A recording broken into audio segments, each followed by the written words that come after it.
ఈరోజు మనకు జూకు సంబంధించి నేచర్కు సంబంధించి మనం ఈరోజు మాట్లాడుకోవడం చాలా హ్యాపీగా ఉంది.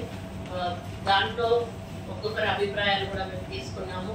ఉన్న సమస్యలు ఏంటి, వాటిని ఎట్లా సాల్వ్ చేయాలి, ఫర్దర్గా మనం వాటిని ఎట్లా డెవలప్ చేయాలి, ఎట్లా టూరిస్టులను అట్రాక్ట్ చేయాలి, ఎట్లా మనం ఇన్కమ్ సోర్సెస్ డెవలప్ చేయాలి, ఈకో టూరిజం పాలసీని ఏ విధంగా మనము ఇక్కడ ఇంప్లిమెంట్ చేస్తూ డెవలప్ చేయాలి.